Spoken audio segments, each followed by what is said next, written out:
کچھ لوگ کعبے کے سامنے پرچیاں لکھ کر ڈالتے ہیں، بالکل بدعت ہے، ناجائز ہے۔ میں رات کو جب سوتی ہوں تو نیت کرتی ہوں کہ تہجد پڑھوں گی، لیکن تہجد کے لیے نیند نہیں کھلتی۔ آپ سونے سے پہلے تہجد پڑھ لیا کریں، تہجد پڑھ کے سو جائیں بس۔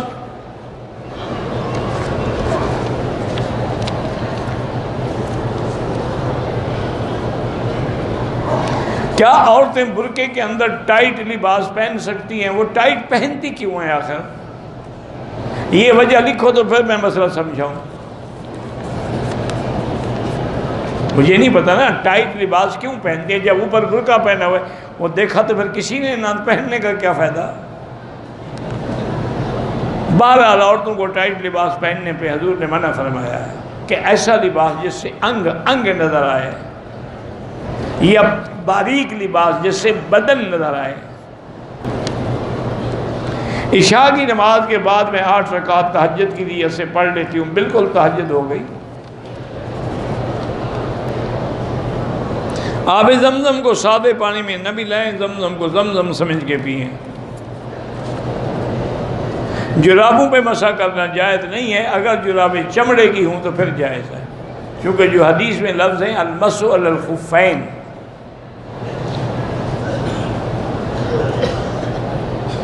مردوں کا نماز میں یا عام زندگی میں ٹخنے نظر آنا ٹھیک ہے، ٹخنے کھلے ہونے چاہیے، اوپر کپڑا ہو، نظر آنا چاہیے۔ فقہ حنفی کے نزدیک نماز عصر کا یہاں وقت نہیں ہوتا، لیکن فتویٰ یہی ہے کہ امام حرم کے پیچھے نماز اول وقت میں پڑھ لیا کریں۔ آپ عمرہ کریں، طواف کریں، اور پھر ان کے لیے جس کو چاہیں دعا کریں، اللہ ان کو سبب دیں گے۔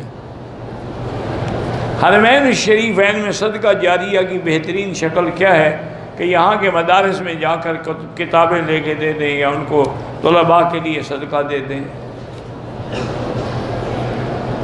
جو لوگ ہمارے فوت ہو گئے ان کے لیے قربانی کر سکتے ہیں، کر سکتے ہیں۔ مجھ پر جنات کا اثر ہے تو سورۃ بقرہ ٹیلی فون میں فیڈ کر کے ہیڈ فون لگا کے سنا کرو۔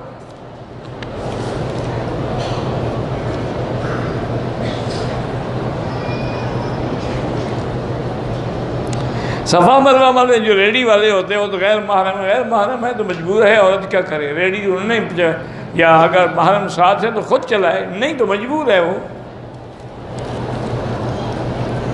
جس بس میں بیٹھ کے آتی ہے یا گاڑی میں، اس کا ڈرائیور بھی تو غیر محرم ہوتا ہے۔